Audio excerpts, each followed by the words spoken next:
Bueno, buenas tardes a todos los asistentes de todos los viernes. En esta oportunidad tenemos un nuevo encuentro. Nos acompaña la doctora Andrea Actis, que es bioquímica, es farmacéutica, es doctora de la Universidad de Buenos Aires, es docente autorizada de la misma universidad, periodista médica, está diplomada en bioética con un posgrado en evaluación de tecnologías sanitarias y un posgrado en evaluación universitaria. Es jefa de trabajos prácticos de bioquímica y de bioética de la Facultad de Medicina de la Universidad de Buenos Aires y está iniciando en temas de ciberética. Muchas gracias, Andrea, por acompañarnos hoy y en disertarnos este tema tan actual. Antes de de darte la voz para que puedas presentar, quería recordarles a todos los asistentes que recuerden poner en el chat el nombre y el CESAC o el hospital a donde están desempeñándose para luego poder tener el presente para los certificados. Muchas gracias, Andrea, y cuando vos me digas yo te voy pasando las diapos. Sí. Bueno, muchas gracias por la invitación y muchas gracias a todos los asistentes, como les fui diciendo, que están presentes desde todos lados de la Argentina y quizás del extranjero también. Yo también estuve haciendo difusión por otros países, así que bueno, tal vez alguien se haya sumado. Eh, Así que ahí tienen mis datos, si alguien quiere también seguirme en Instagram, es muy fácil, es @bioéticaandrea, tiene 2 A, el de la bioética y el de Andrea, así que los espero para estar ahí al día de datos y de cosas históricas también que le dedico en el Instagram. Bueno, así que cuando quieras pasar a la siguiente, y elegí esta imagen porque me parece muy gráfica de lo que nos pasa a todos los días. Abrir la computadora o abrir un canal de comunicación con el exterior virtual y recibir como un bombardeo de información que viene de la mano, no sé, de suscripciones, de consultas, de miles de grupos de WhatsApp. Los que tienen hijos tienen a su vez los grupos de WhatsApp de padres, el Instagram, conversaciones de amigos, conversaciones de familiares que están potenciadas porque no se pueden ver, entonces se hablan más de lo que se hablarían habitualmente, colegas, consultas, segundas opiniones, y los que son docentes también tienen a cargo sus propios artículos.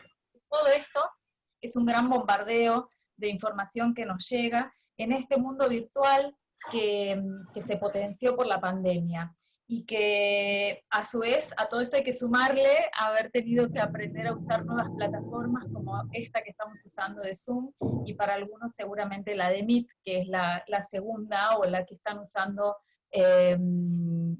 la que están usando a nivel oficial en muchos lugares también. Así que bueno, yo para sacar provecho de esta charla, voy a entrar en detalle con algunos conceptos para que todos tengan un lenguaje o sepan.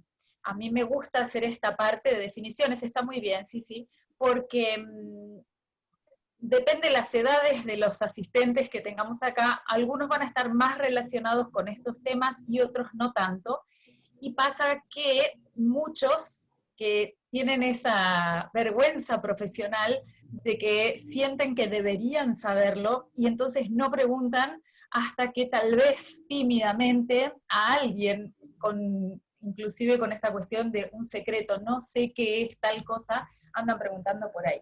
Así que bueno, vamos a ir dando algunas definiciones. Como verán, la lista es bastante extensa, no va a ser mucho, pero vamos a enumerar antes de pasar a la siguiente, como dice ahí, aldea global, ecosistema digital, las famosas TIC, que quizás sea lo que todo el mundo conoce ahora, que es un nativo digital, un inmigrante digital, un analfabeto digital, la brecha digital, redes sociales todo el mundo conoce, RCS menos conocido, Mashup, inteligencia colectiva, los trolls, muy conocidos porque son muy cotidianos, los followers, prosumidor, que seguramente no la conocen, fake news, que es lo que, digamos, es el foco de la charla, la posverdad, que está ligada a la fake news, y la inteligencia artificial, que sería Es bueno que están preguntando Big Data. También podría ponerlo Big Data. Ahora vamos a hablar un poquito. Gracias por la pregunta. Pasamos a la siguiente y vamos a hablar un poco del tema de aldea global.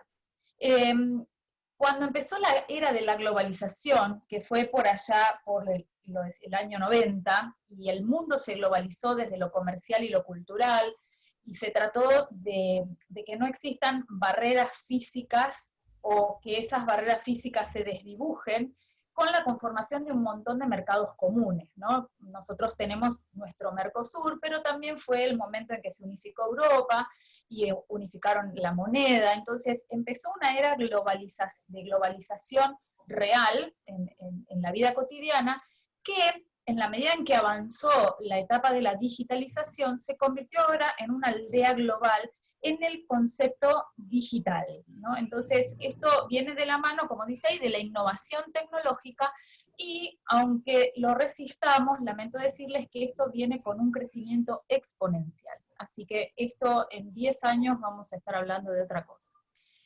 Bien, ¿qué es el ecosistema digital? Como todos los que estamos acá venimos del área de la salud, tenemos esta idea del ecosistema ligado a la biología y a esto de los factores bióticos y abióticos. Pero trasladado al entorno digital, podríamos decir, o podríamos hacer el equivalente con lo que es el software y el hardware. El hardware es todo el soporte pesado de máquina, ¿no? O sea, la PC, la notebook, todo lo que vamos y compramos físicamente, que está hecho de algún material que todavía es palpable, porque se vendrá ya en su momento esta cosa de realidad aumentada y digital con otras versiones. Y el software, que tendría que ver con las apps famosas, las aplicaciones o los programas que uno son los que utiliza para poder comunicar. Pero el ecosistema digital incluye muchas y variadas herramientas más. Tienen ahí en el centro, como si fuera el sol, la red, el website, y a su vez van teniendo como planetas con distintos nombrecitos, entre los cuales quiero destacar algunos que ya conocen, por ejemplo, ahí lo que sería el planeta Tierra, más o menos podría ser YouTube, que lo tienen abajo del Sol, y aparece Saturno como una red social, y aparece después las apps como otro planeta, y si vamos siguiendo, arriba de donde dice app, dice SEO. SEO es una sigla en inglés que quiere decir Search Engine Optimization, y que son los famosos motores de búsqueda. Estos motores de búsqueda son herramientas, programas básicamente, que son los que les van a permitir a ustedes, cuando colocan 2 o 3 palabras claves, que Google les tire la información que ustedes están buscando.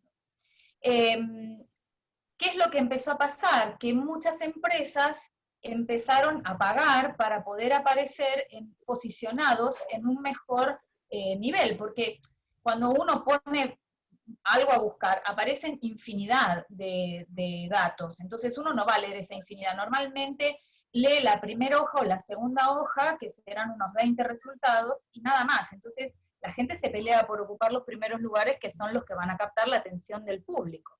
Por lo tanto, aparecieron otros que son los SEM, que la M viene de marketing, o sea que son también un motor de búsqueda, pero en donde se paga por aparecer en los primeros lugares. Por eso es que últimamente, en esta cuestión de transparencia y de juego limpio que se le pide a las compañías de Internet, es que aparece la palabra anuncio, ¿no? Como diciendo, bueno, esto alguien pagó, lo cual significa que el hecho de que aparezca en primer lugar no es que es el mejor dato que ustedes van a conseguir, sino que alguien pagó para figurar ahí. Y también aparece por allí una palabrita que es Google AdWords, o simplemente se lo conoce como Ads, y que esto es aquellas compañías que pagan para figurar como auspiciantes en otros lugares. Por ejemplo, aquellos sitios de YouTube, por ejemplo, que tienen muchos seguidores, las compañías lo buscan porque hay público mirando ese sitio, entonces aparece la publicidad. Si ustedes a veces están mirando un video y aparece entonces abajo interrumpido en algún momento lo que están viendo, y aparece una publicidad de lo que fuere en el país que sea, ¿no?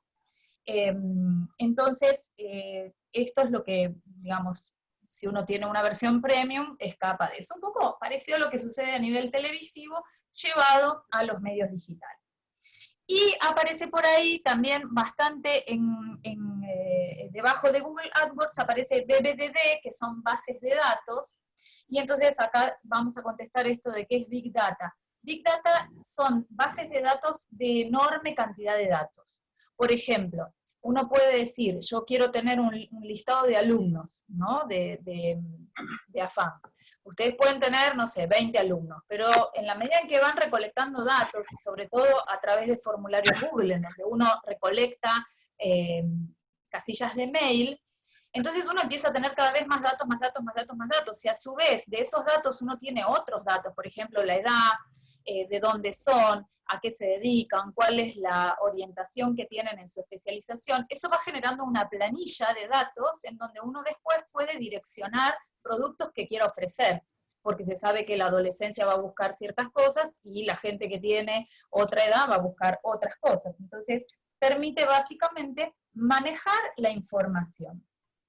Entonces, esto, otra cosa que quiero, antes de pasar a la siguiente, es que vean que arriba, a la izquierda de esta diapositiva que dice ecosistema digital, aparece un circulito en fucsia que dice materia gris. O sea que ahí estaríamos posicionados aquellos que tenemos que enfrentarnos a todo ese universo o galaxia de información que está dando vueltas en Internet. Recordemos la diapositiva que les puse al principio. ¿Y qué es lo que ocurre? Que hoy en día las guerras, lo que antes llamábamos la carrera por las armas, tiene que ver con coleccionar datos. Y básicamente, para analizar esa colección de datos se va a necesitar la inteligencia artificial. Entonces, el tema es que a veces no se sabe muy bien para qué, pero por las dudas juntemos datos, porque seguramente en algún momento se van a poder utilizar. Bien. Pasamos entonces a este término de TIC, que yo quisiera creer que sí todo el mundo conoce que TIC es la abreviatura de Tecnologías de Información y Comunicación.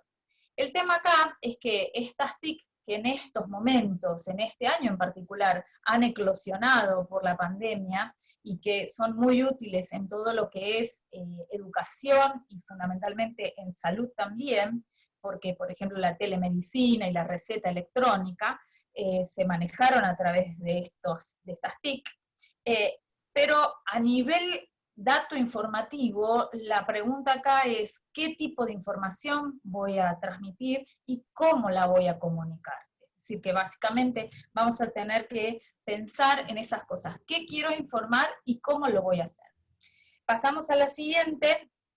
Y esto es una línea de tiempo para que veamos a dónde estamos posicionados en cuanto al surgimiento y a la aparición de todas estas apps que nos rodean y que todos los días uno dice, bueno, te tenés que bajar la app de acá, la app de no sé dónde, te tenés que bajar esto, y entonces todo eso es otra más y otra más todo el tiempo. Esto es un mercado, ¿sí? Entonces, quizás recuerdan o no que la primera vez que apareció el correo electrónico de la mano de Hotmail fue en el año 97. Y en el siguiente año, en el año 98, apareció Google.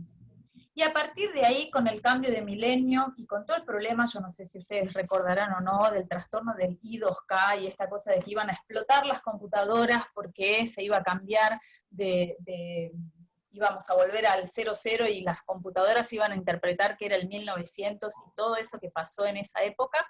Nada pasó, y en el siguiente año, en el 2001, apareció Wikipedia, y en el 2004 se empezó a desarrollar Facebook, y llegó a la Argentina Facebook en el 2007 más o menos.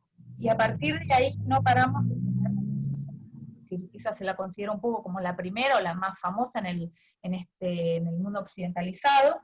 Y después tenemos que YouTube apareció en el año 2005 y tiene millones y millones de usuarios y de cuentas. Ahora después les voy a dar también más datos de eso.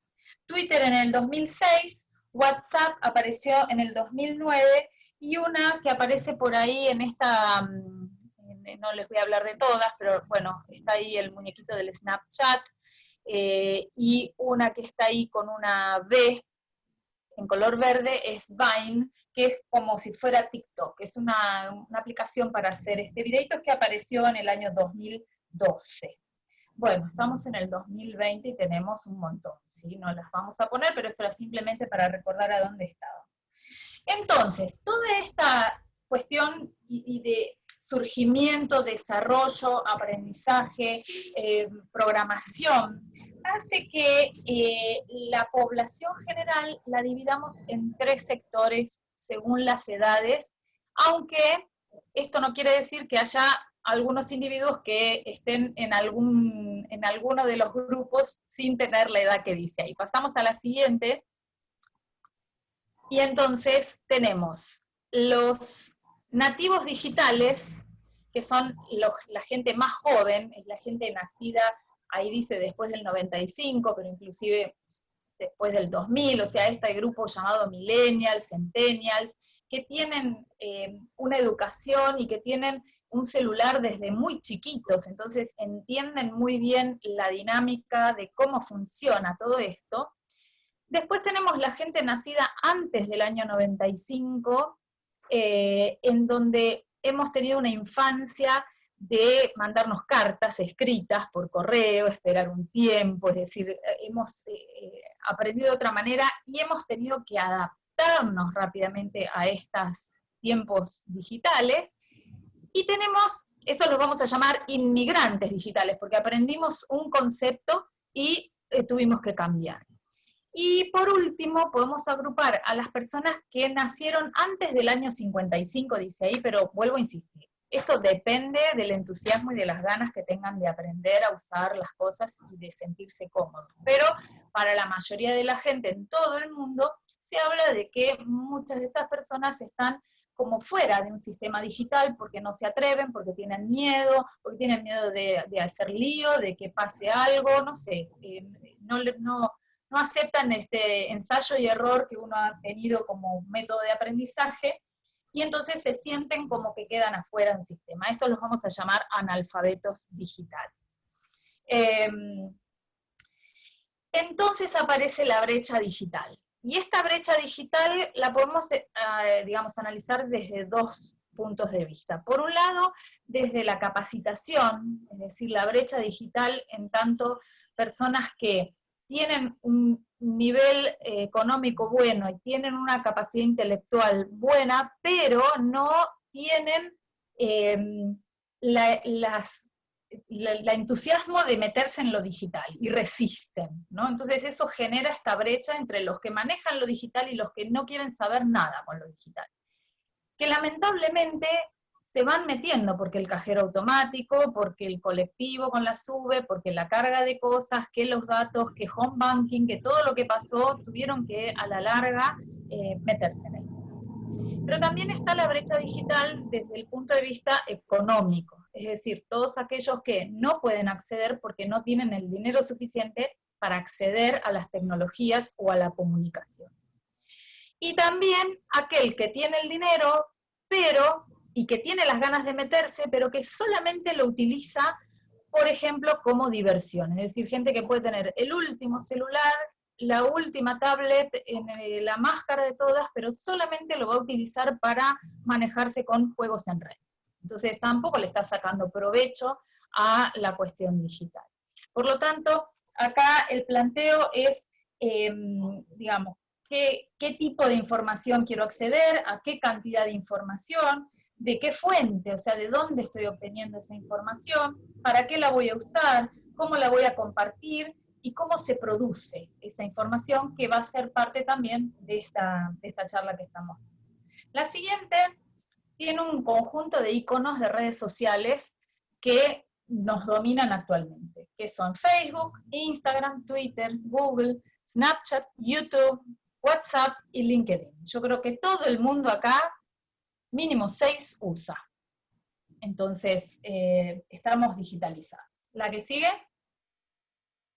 Y esto hizo surgir nuevos trabajos. No sé si habrán escuchado que hay gente que es youtuber y gana muy bien, normalmente son chicos muy jóvenes, influencer, el community manager, que son aquellas personas que manejan las redes sociales para quienes no saben manejar las redes sociales y manejan un negocio digital. Es decir, publicitan cosas, hacen campañas publicitarias, hacen mover, saben en qué horario hay que publicitar ciertas cosas para que la gente lo consuma, es todo un mundo. Y aparecen también nuevos millonarios adolescentes. No sé si ustedes están al tanto de que el último ganador de un juego en red, los que se llaman los gamers, el juego se llama Fortnite, el chico ganó millones de dólares en una competencia. Básicamente como si fuera un deportista, pero un deportista digital. La que sigue. Bien. Yo les había mencionado el tema de Wikipedia. Cuando arranca este tema de la Wikipedia, empieza a generarse o a gestarse la posibilidad de contribuir colectivamente a un conocimiento masivo. Entonces empieza esto de la inteligencia colectiva. Si cada uno de ustedes se meten en Wikipedia, que resulta que ahora es fuente, y no debería serlo, pero muchos más creen que Wikipedia, ¿dónde lo buscaste? En Wikipedia.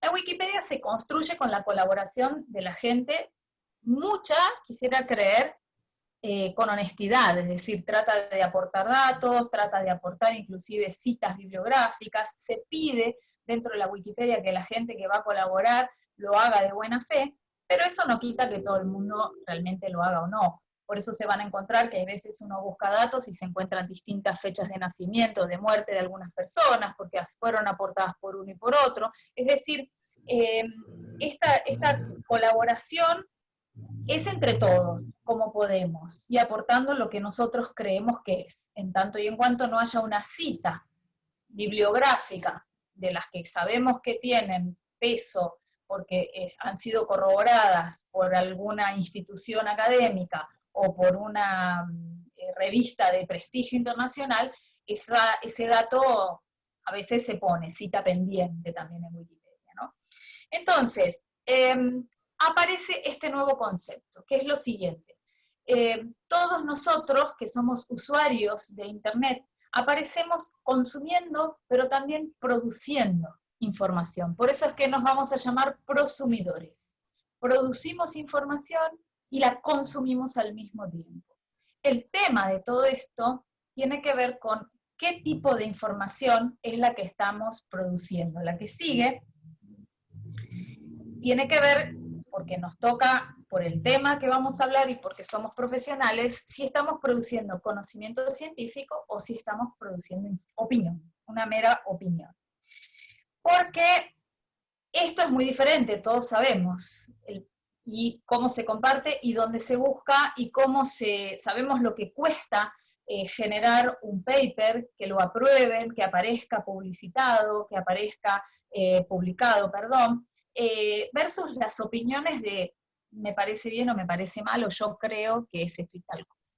Entonces, la siguiente, tenemos que hacernos la pregunta y ponernos a trabajar en separar la paja del trigo. Es decir, separar lo que sirve de lo que no sirve, para poder llegar a un conocimiento válido. Y acá pasa lo siguiente, fíjense que si uno no tiene clara cuál es la fuente, o si uno no puede identificar la fuente, y empieza a propagar algo que es opinión, corre el riesgo de propagar lo falso. Y no es casualidad de que la red social que más datos falsos propaga sea Twitter, llevado a este genérico de me contó un pajarito, ¿no? Esto de me lo contó un pajarito implica invisibilizar la fuente, porque el pajarito nunca se sabe quién es. Entonces, es un problema porque en Twitter la fuente en general no existe. Y se retuitea y se replica con una velocidad increíble. Así que bueno, llegamos a la palabrita de la charla, que es fake news. Fake news es en inglés noticias falsas o mentirosas, y ha sido motivo de un trabajo científico publicado en la revista Science en el año 2018. Si a alguien le interesa el artículo, después yo se lo puedo pasar a las chicas de AFAM y lo pueden tener, no hay ningún problema. Y es un trabajo muy interesante que intenta explicar cómo se desparrama una noticia falsa.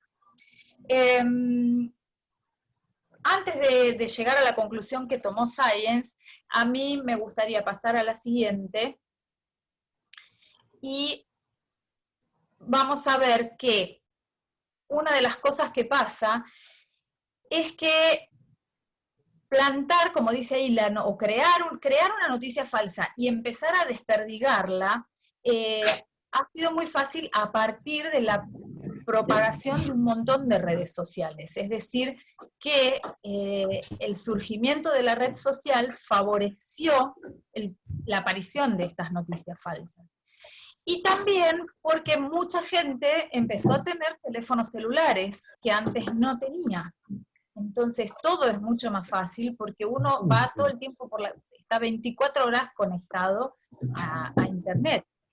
Y a su vez, las personas empiezan a tener un montón de información y están un montón de tiempo frente a las pantallas. Por lo tanto, el desparramo de fake news se hace mucho, mucho más fácil que en otras épocas. O sea, la pregunta de por qué ahora estamos en este momento de fake news, tiene que ver con que se dan las condiciones para que eso ocurra. Entonces, los ingredientes típicos, pasamos a la siguiente, los ingredientes típicos para que se genere y se desparrame una noticia falsa es que haya disponibilidad de herramientas y servicios. Algunos de ellos pueden ser pagos. Por ejemplo, se paga para tener falsos seguidores. Entonces, cuando uno empieza a tener muchos seguidores, la gente dice, este debe ser famoso, o este debe tener la verdad, o este algo tiene que todo el mundo lo sigue. Pero a veces los seguidores no son seguidores verídicos, son seguidores falsos, que se compran, se gestiona a través de una aplicación tener tantos seguidores. Es menos común ahora el spam, porque uno aprendió y porque se mejoraron las herramientas de los correos electrónicos, que ya la gente usa menos correo electrónico, pero entiende que el correo electrónico tiene otras reglamentaciones. Por ejemplo, el correo electrónico se maneja como si fuera el correo físico, entonces también la inviolabilidad del correo electrónico pasa a formar parte de leyes federales, cosa que no es igual en redes sociales, ¿no? Y entonces los correos electrónicos logran identificar qué cosa es spam o no, y ya lo manda a la otra casilla. Entonces esa separación entre la paja y el trigo la hace la propia aplicación o el propio correo electrónico, ¿no? Pero no así con otras aplicaciones. Necesito, como segundo ingrediente, redes sociales activas. Y estas redes sociales están preparadas para incentivar el hecho de compartir, gustar y seguir. Esta cosa de share, like and follow. Entonces, fíjense que el Twitter tiene esas tres cosas, es decir, retuitear, gustar, seguir. Y por último, el tercer ingrediente es una motivación que hay para empezar a repartir una noticia falsa. A veces esta incentivación es monetaria, es decir, un grupo tiene un motivo por detrás, esos motivos pueden ser inclusive ideológicos, y por eso se ligó mucho el tema de las fake news con las últimas votaciones en distintos países, ¿no? Y todo eso se moviliza, es toda esta era digital que invade nuestras vidas, y ahí es donde están metidos. Entonces, en este trabajo, pasamos a la siguiente, en este trabajo de Science, las conclusiones a las cuales llega es que una noticia falsa se disemina con mayor rapidez, con mayor intensidad y con mayor profundidad que una noticia verdadera. Y la pregunta es, ¿por qué pasa esto? Por el propio comportamiento humano. Lo que hicieron fue tratar de sacar, porque, no, digamos, espera, pasa la anterior.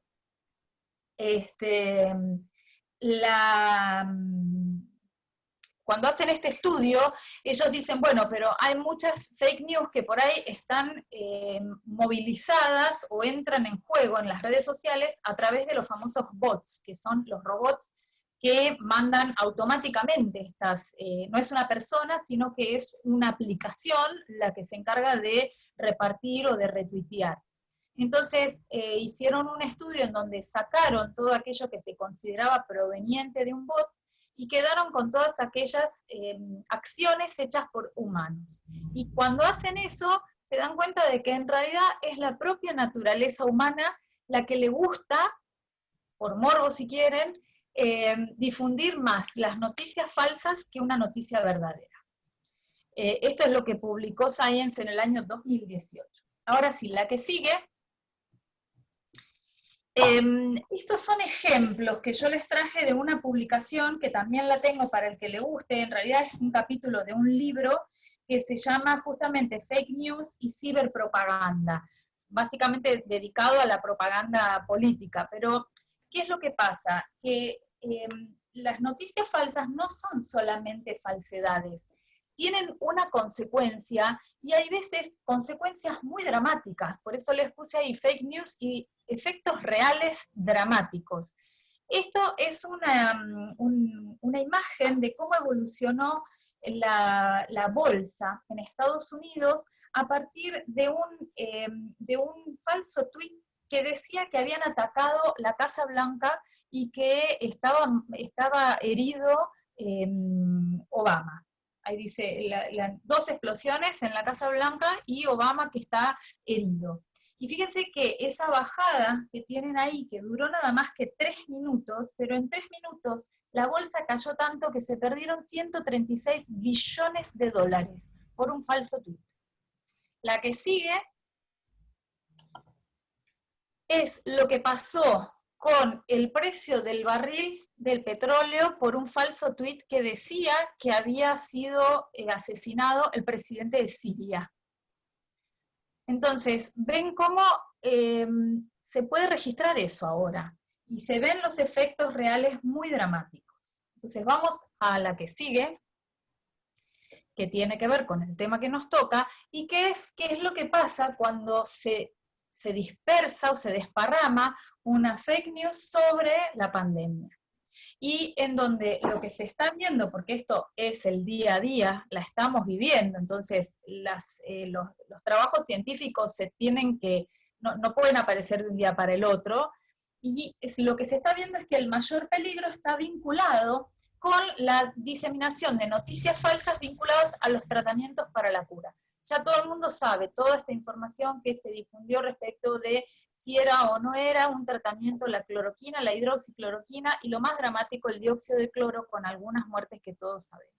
Y peor aún cuando además está ligado a que esa cura es milagrosa, es decir, que no se conoce cuál es el mecanismo de acción por el cual se produce la cura. La que sigue, la forma en que se encontró, en que se difunda todo esto, es a través del WhatsApp.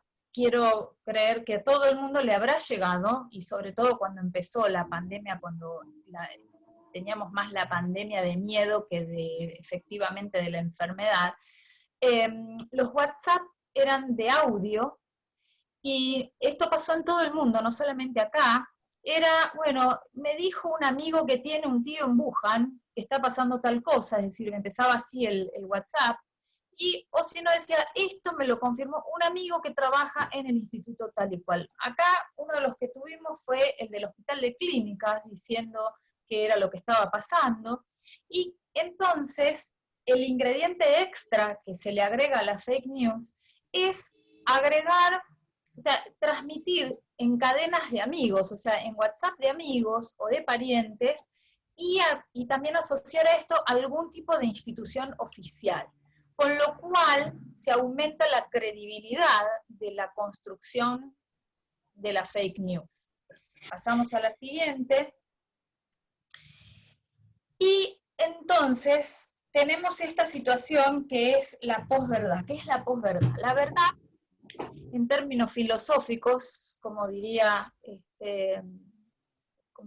en la época de la filosofía antigua, pienso y luego existo, y la era de la posverdad significa yo creo y entonces estoy en lo cierto. Es decir, lo que está pasando con la sociedad hoy día es que lo que la gente cree lo asume como que es la verdad máxima. Y la posverdad, la palabrita posverdad, fue la palabra del año en el año 2016. Y vuelvo a insistir, ligado al tema de las fake news, es decir, no hay fuente, no hay razón, no hay explicación más que lo que cada uno piensa o cree. Volvemos a lo mismo, o conocimiento científico u opinión. Lo que también podemos decir la doxa y la episteme, es decir, ¿dónde está la justificación? Entonces, ¿qué podemos hacer para tener algún viso de esperanza y de entrada en razón respecto de esto, ¿no? Entonces, una de las herramientas con las cuales podemos contar, pasamos a la siguiente, es una app también llamada RSS, que quizás algunos de ustedes la usen. Pasa a la siguiente porque por ahí esta no se lee mucho. El loguito del RSS es el que tienen ahí a la izquierda, el que es un circulito con dos semi o cuartos de circunferencia, y que es una herramienta que permite, en base a lo que ustedes decidan, recibir información de ciertas fuentes, tanto sea académicas como blogs.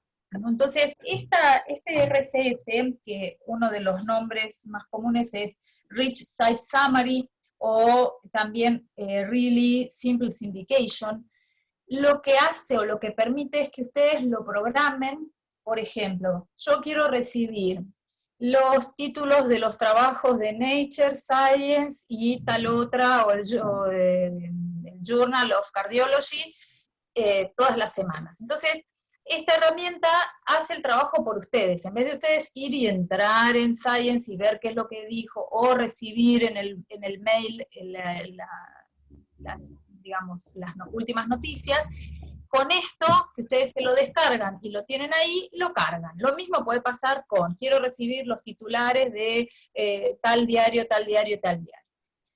Por supuesto que esto tiene su lado bueno y honesto, y como tienen ahí su lado malo. Ven que aparece ahí una carita con la nariz crecida, que hace la idea de la mentira, o también el sesgo. Porque si uno empieza a elegir fuentes que tienen que ver con lo que solamente a uno le gusta, o lo que condice con la realidad que uno cree que es la verdad, entonces también corremos el riesgo del sesgo y de empezar a buscar otro que piense igual que yo y que hagamos masa crítica para estar en lo cierto, ¿no? Eso también puede pasar, es decir que, ¿cómo se dice? La tecnología no es como tecnología ni buena ni mala, es el uso que le damos y cómo las vamos a aplicar y cómo vamos a garantizar o legitimar ese uso, ¿no? Bien, la que sigue es todavía una herramienta más fina, que significa a su vez seleccionar ciertas cosas de esas fuentes. El mashup es como, ven que esto tiene como una forma de manzana, pero en realidad tiene tajadas de manzana, tajada de naranja, tajada de limón. Pero tiene forma de. Entonces es como decir, bueno, yo quiero solamente el titular que hable de tal tema de la revista Nature, el título que hable de tal tema de Science, el título que hable, y en base a eso que recibo, construyo o me actualizo o manejo un caudal de información que necesito manejar, porque a su vez necesitamos saber por dónde vienen las realidades. Y esta nariz larga que yo les mostraba en el RSS, se empezó a magnificar, un poco ligado con las cuestiones políticas en todos los países, y aparece esto llamado troll, la que sigue. Los trolls son unos muñequitos, en realidad, que se venden con formitas extrañas, que son como duendecitos que hacen travesuras. Ese es el sentido del muñequito para los niños. Pero la misma palabra se utiliza para aquellos que, escondidos detrás de una pantalla, se meten en la web para hacer maldades. Normalmente esas maldades están vinculadas a esto que venimos hablando, que es empezar a difamar o a sembrar la duda sobre lo que está pasando en cualquier ámbito, no solamente en la política, sino en la medicina, en la educación, en cualquier aspecto de la vida, ¿no? Entonces, escondido detrás, inclusive, de falsas identidades desde la web, una persona puede hacer mucho daño, como acabamos de ver, esto de lo que pasó con la bolsa y lo que pasó con el precio del barril de petróleo. Bien, ¿cómo reacciona la población a toda esta situación? Y empieza una era muy interesante de lo que se llama negacionismo científico. Y esto es grave, porque ¿qué es lo que pasa? Que la gente empieza a dudar de los que deberíamos tener la razón, de los expertos y de la ciencia en general. Y el objetivo de este movimiento tiene que ver no solamente con ver quién tiene razón o no, sino con generar confusión. O sea, los refranes de a río revuelto ganancia de pescadores, es decir, que el objetivo acá es empezar a confundir, y que la gente diga, no, tiene razón este, tiene razón otro, y eso genera los movimientos de los followers, sigo a este, sigo al otro. Entonces, ¿qué es lo que ocurre? En la ciencia sabemos que los paradigmas científicos se manejan por teorías, y que una teoría no es una ley, una teoría es una forma de explicar un proceso biológico hasta que aparezca otra teoría que lo explique mejor. Entonces, la gente ha empezado, y esto pasa porque la gente empezó a tener acceso a toda la información científica que antes no era tan fácil de conseguir, entonces se mezcla, vuelvo otra vez, la paja con el trigo, se mezcla la opinión con el conocimiento científico, y cuando empiezan a aparecer estas situaciones, la gente empieza a descreer realmente de la ciencia. Y está este movimiento, de hecho por eso apareció los movimientos antivacuna, o aparecen los movimientos del terraplanismo que también andan dando vueltas, porque son, a ver, esto es como cuando uno estudiaba las etapas de la sociedad y hablaba de la Ilustración, del Renacimiento, de la Edad Media, etcétera, etcétera. Bueno, estamos en una era de posverdad y de negacionismo científico. La que sigue. Entonces, como les decía, es sembrar dudas. Los temas son controvertidos por las implicancias del consenso científico. Esto también lo vemos vinculado a la pandemia, es decir, profesionales prestigiosos que no se ponen de acuerdo en un medio público. Entonces, eso no ayuda a resolver el problema. Y necesitamos que el consenso pueda ayudar a resolver el paradigma y no a que la gente todavía desconfíe más de la ciencia, si no vamos para atrás. Algunos datos duros de esto, vamos a la siguiente. Nos dicen que, por ejemplo, para este año que estamos, hay 4,5 billones de personas que usan Internet, más de 3,8 billones de usuarios de redes sociales. El 60% de la población está online. La proyección es que la humanidad dedique para el 2020 un total de 1.250 millones de años traducidos en horas individuales de uso de Internet. Si sumamos todo lo que cada uno de los habitantes está metido en Internet, en forma lineal llegamos a esa cantidad de años en Internet, online.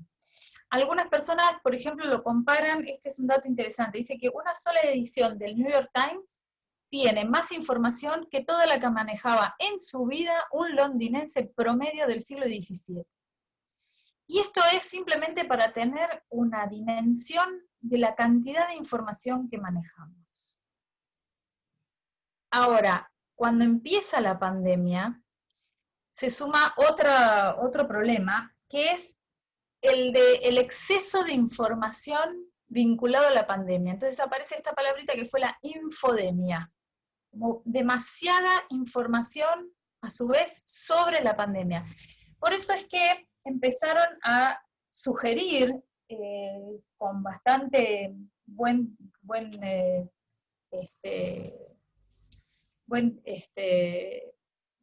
buen consejo, digamos, de que la gente no esté todo el tiempo frente al televisor escuchando las noticias, que corte, que mire otra cosa, porque si no, entre el encierro y el exceso de información, estábamos teniendo otros problemas de salud mental de todos nosotros. Así que bueno, ahora sí, pasamos a la que sigue. ¿Y qué pasa con la injerencia de la OMS en esto? La OMS dice que empecemos a sugerir que es indispensable consultar fuentes de instituciones de autoridad, tanto mundiales como locales, para seguir el progreso. Esto ya vinculado netamente al COVID, es decir, que empecemos a consultar fuentes institucionales y fuentes académicas.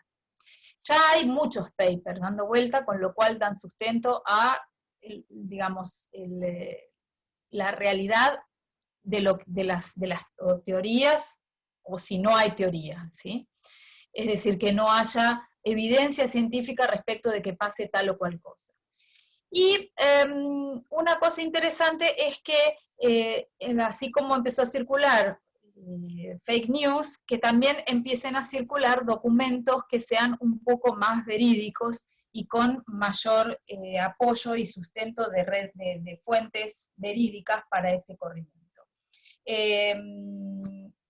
Lo mismo ha pasado, por ejemplo, en algunos lugares en donde la gente por ahí no está tan acostumbrada o que tiene este problema, como dije antes, de la brecha digital, que no tienen tanto uso.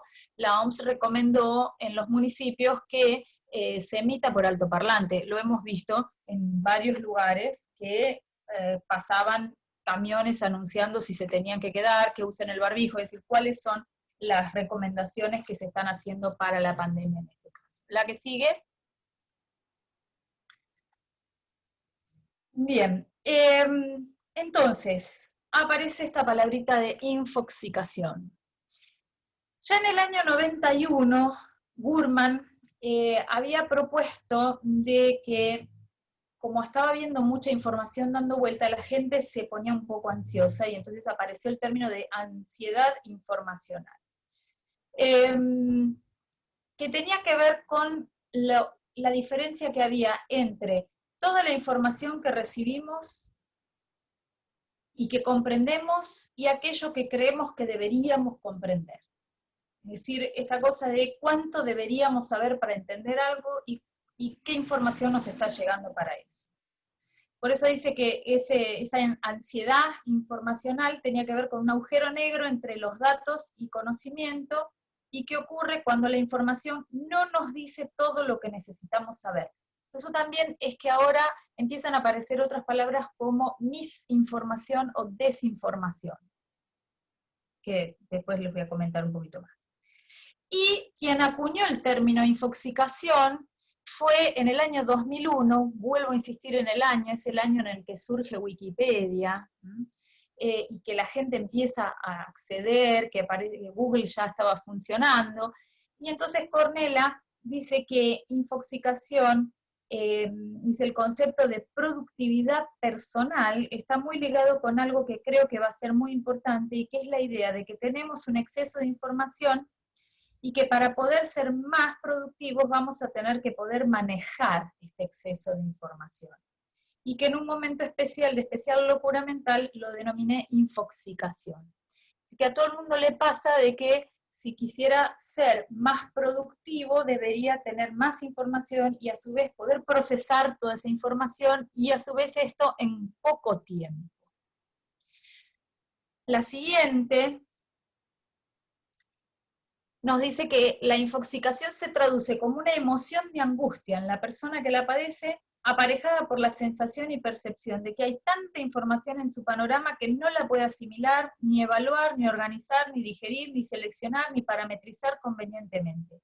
Y por ser esta excesiva, lo que desata una situación de estrés y frustración en el individuo, que puede ser mayor o menor dependiendo de las características particulares de la persona y de las herramientas que ésta tenga para hacer frente a la situación.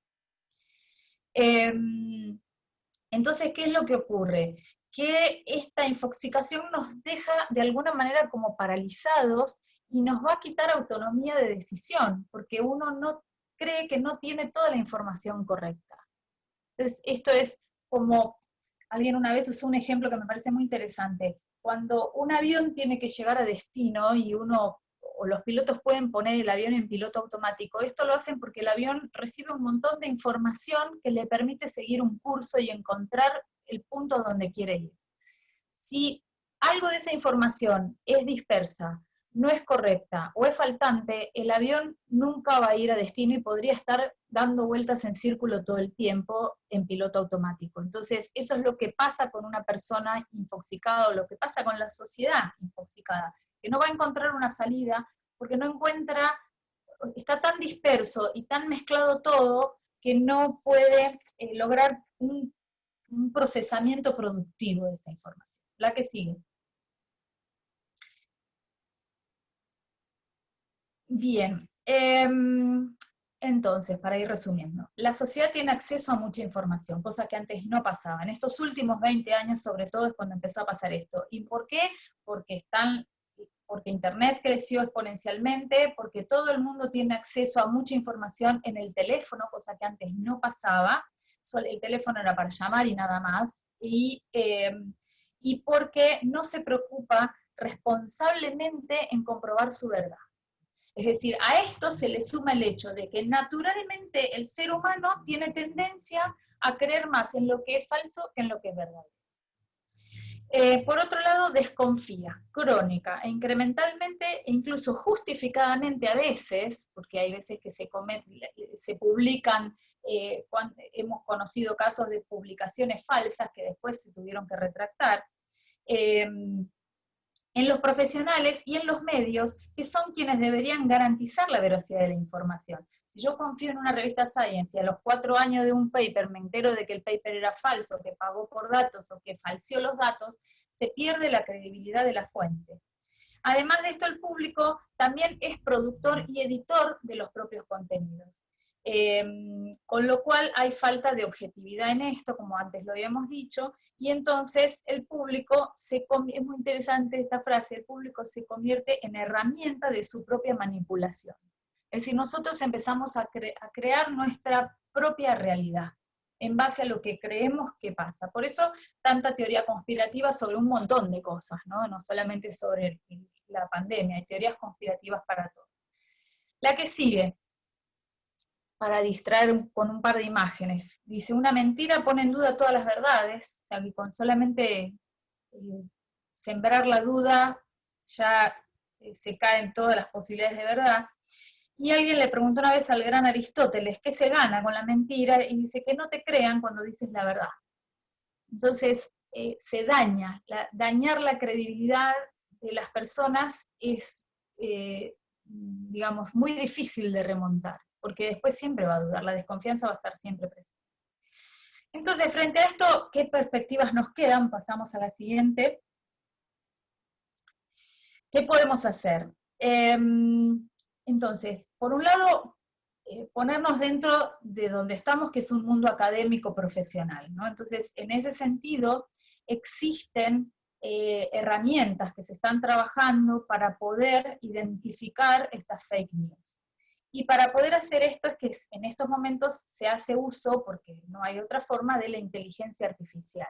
Entonces, lo que se hace es, mediante el uso de algoritmos, entrenar a la inteligencia artificial para que pueda detectar ciertas combinaciones gramaticales o ciertas, digamos, esto que dice sintaxis profunda, esta cierta forma de discurso que es muy frecuente en el discurso de una mentira, ¿no? El análisis semántico, por ejemplo, para localizar incoherencias en una noticia, o el análisis de la retórica para identificar esquemas lingüísticos recurrentes en las noticias falsas. Entonces, todo esto es lo que se está usando en lo que se llama machine learning, que es la forma en que las máquinas o esta inteligencia artificial aprende para reconocer esto y para frenar la diseminación de las noticias falsas.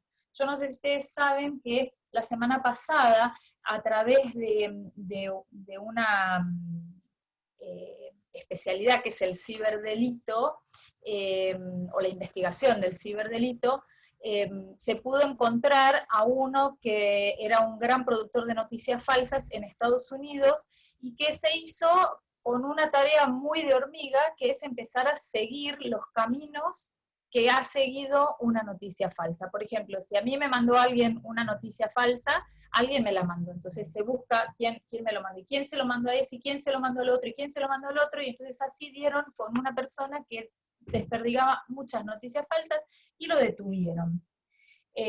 Para eso, por supuesto, también se utiliza la inteligencia artificial, y tiene que ver con el uso de herramientas, ¿no? Entonces pasamos a la que sigue,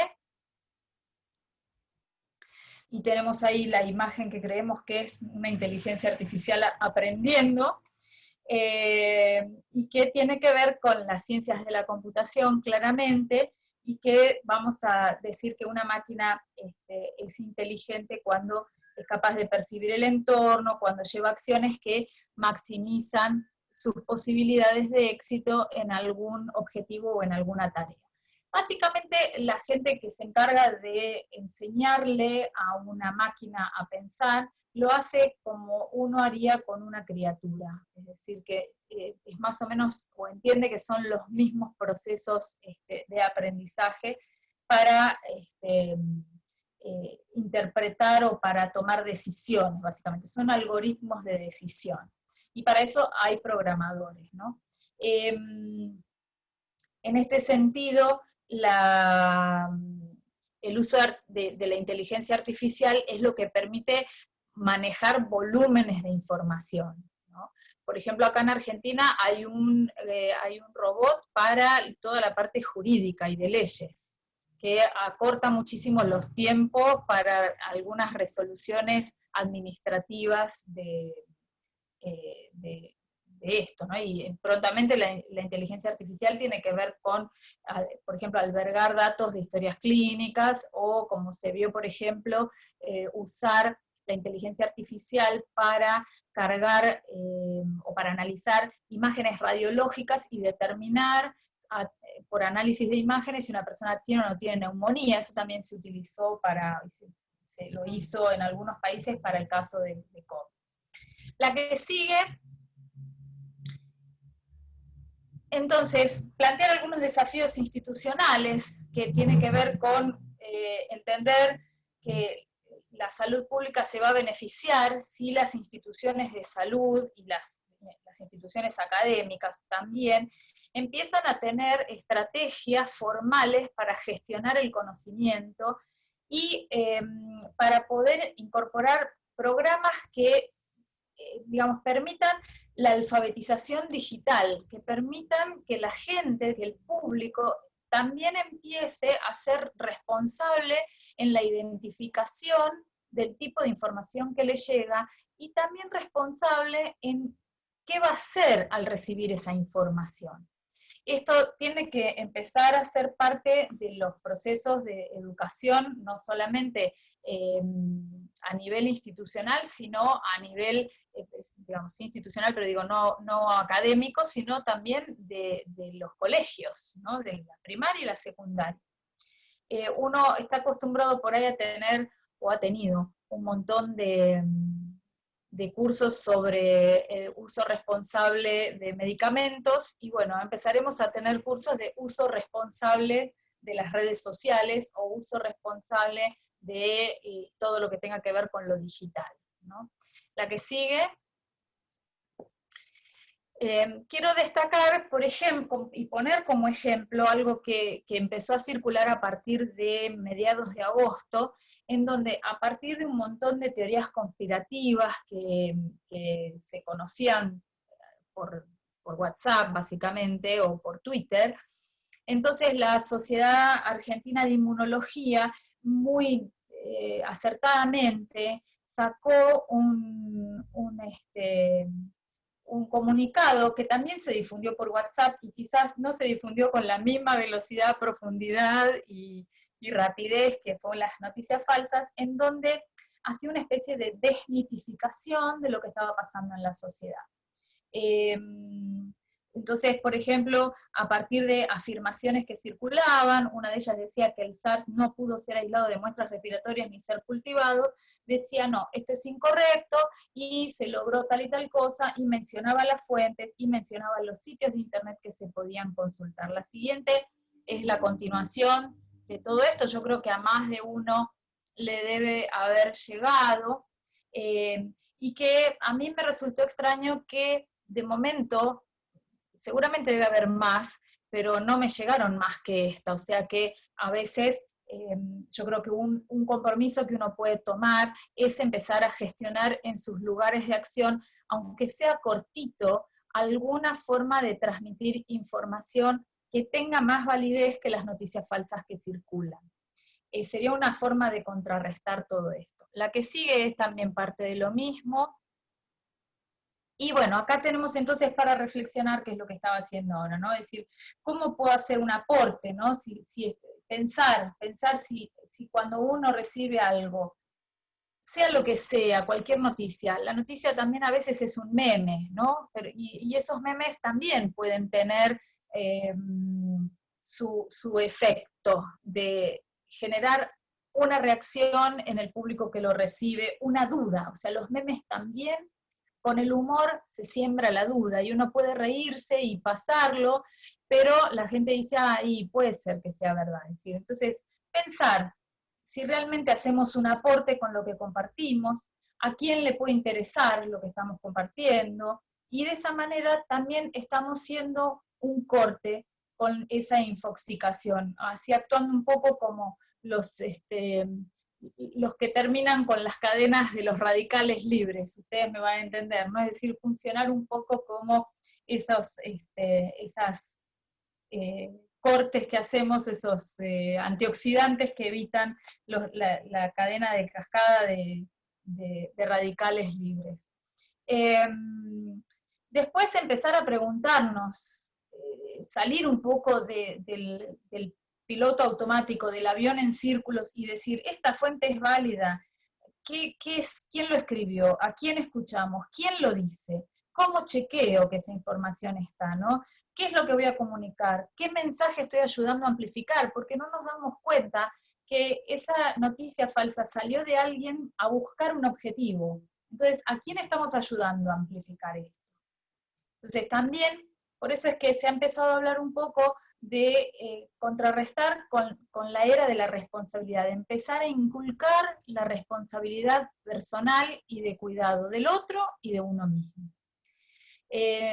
Recuerden que después de la anterior gran peste que tuvimos, de la peste negra en la Edad Media, vino justamente el Renacimiento, ¿no? O sea que hubo un cambio en la sociedad y hubo una esperanza, entonces también tenemos que pensar que por qué no va a pasar ahora también. La que sigue, algunas recomendaciones para poder salir adelante de esto, mismo si uno se siente agobiado, es primero usar el sentido común, que a veces no lo usamos, ponernos a pensar y reflexionar.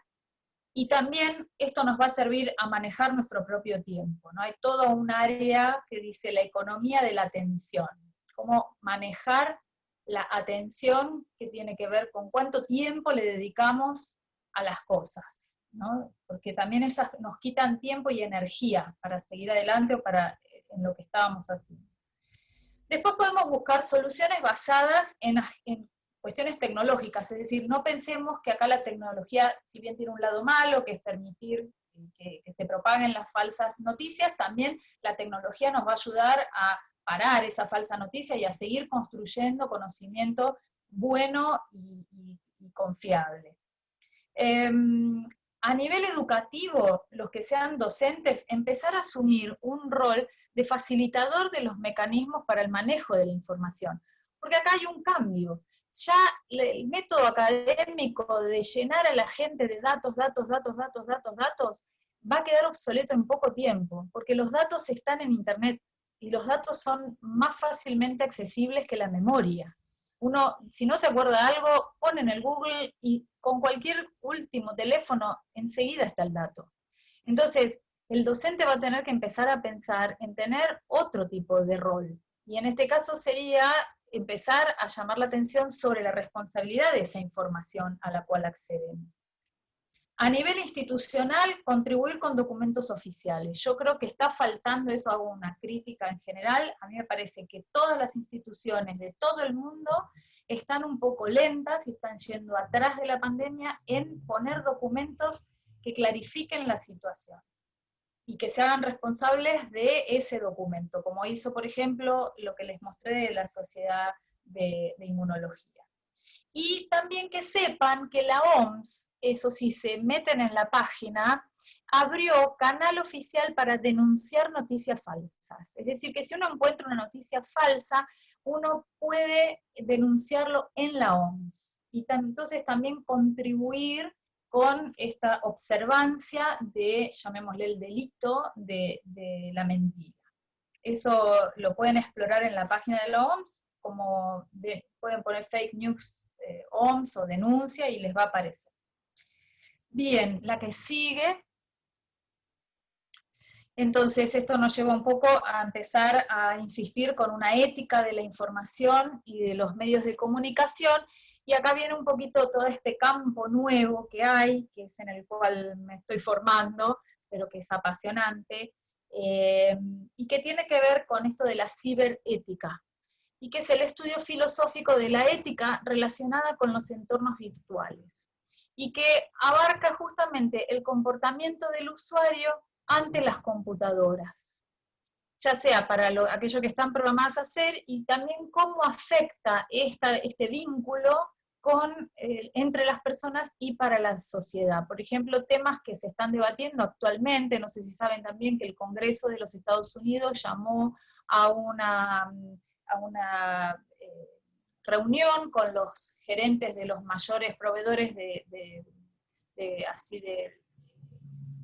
Internet, como es Google, como es Facebook, con las grandes aplicaciones y redes sociales, justamente para hablar del tema privacidad y para hablar del tema del manejo de la misinformation, de la desinformación que hay, cómo lo manejan y que tiene que ver con esto de fake news.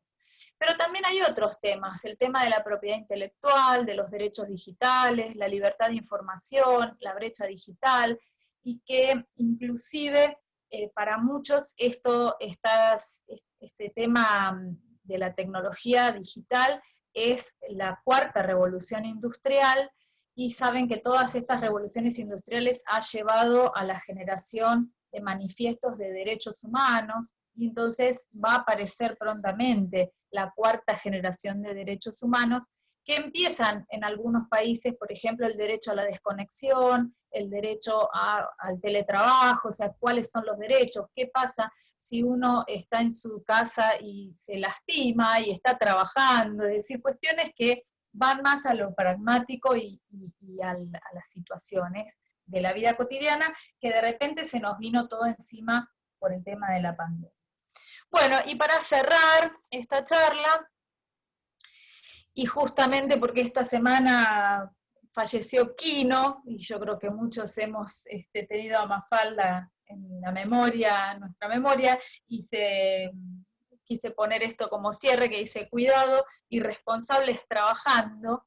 Entonces, bueno, tratar de cambiar esa imagen y fomentar el uso responsable de los medios digitales, ¿no? Y esto se hace a través del conocimiento, de entender, de no tener miedo a preguntar qué son las cosas cuando no hemos aprendido y estamos así aprendiendo un poco a los ponchazos, aplicar lo que estamos aprendiendo y tratar de compartir desde la responsabilidad social que tienen las profesiones, ¿no? Así que bueno, ese es un poco el cierre de la charla, y la última es simplemente muchas gracias por haber escuchado y haber estado acá. Así que bueno, espero que haya sido útil, fundamentalmente.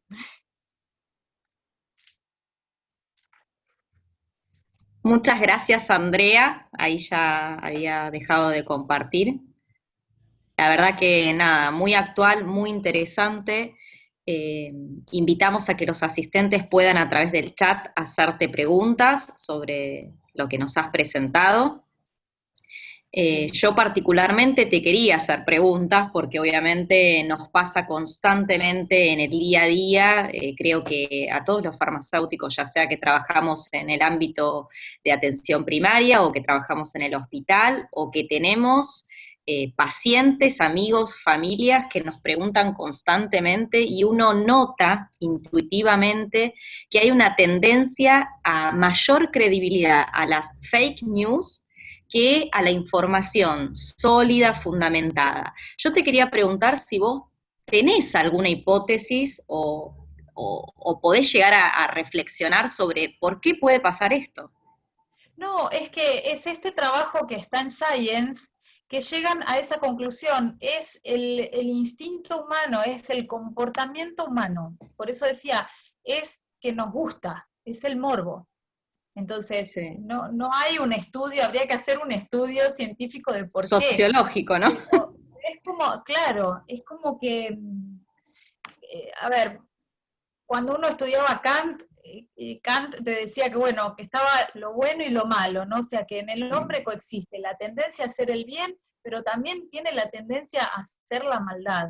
Entonces, en esa tendencia a hacer la maldad puede ser desde la travesura, el troll, como te decía, a una malicia patológica. Entonces, es parte de esa característica del comportamiento.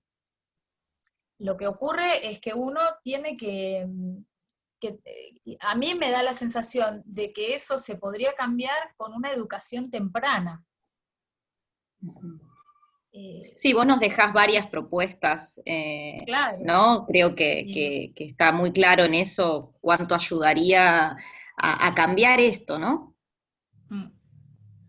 Sí, sí, Acá me habían nos... comentado, Eva, el dilema de las redes sociales, Sí, sí, sí, hay muchas películas, hay muchas series, hay una serie que se hizo, que es muy conocida de Netflix, que es el Black Mirror, que es muy interesante sí. porque es la pantalla negra, ¿no? O sea, es donde es en esto donde uno se mira, eh, y cómo le gusta mentir, ¿no es cierto?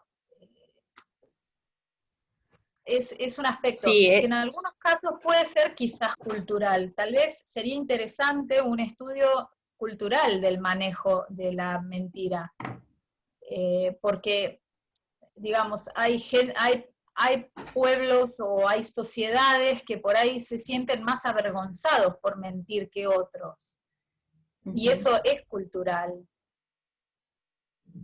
sí, además hay una migración, ¿no? Porque siempre los extremos no son buenos y pasábamos de el modelo paternalista donde uno cree todo lo que un científico o un médico le dice y no cuestiona nada, que eso también es como un exceso, a la falta de credibilidad total, el otro extremo, donde realmente hay como un desprecio a la información sólida, verídica, como Sí. desesperación por creer en algo, ¿no?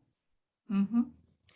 Digo, Sí. contextualizándolo Es en el que COVID, que yo creo que esto es también parte de otro tipo de conductas que después uno lo termina englobando en el famoso fair play, ¿no? En esta cosa de tratemos de jugar honestamente. El problema es que no se incentiva al fair play. Entonces vos sabés que grandes instituciones han perdido la credibilidad y entonces es difícil después, porque la gente se apoya. Si fulano puede mentir, ¿cómo no voy a poder mentir? Es eso, ¿no? El sí, tema de la pérdida de los valores. Entonces, es un sí. trabajo para mí de remontar esas cuestiones, el valor de la palabra o esto. Había alguien que está preguntando sobre los algoritmos.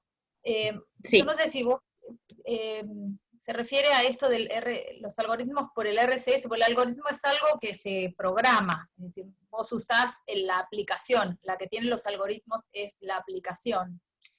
Entonces, en este caso, eso que yo mencioné de RSS, que para el que quiera hacer su propia selección para recibir información, busca RSS y se descarga la app a la computadora y después tiene que entrar ahí y decir de dónde quiere recibir información. Entonces, ya el trabajito de selección de datos se lo hace esta app, que hay que bajársela.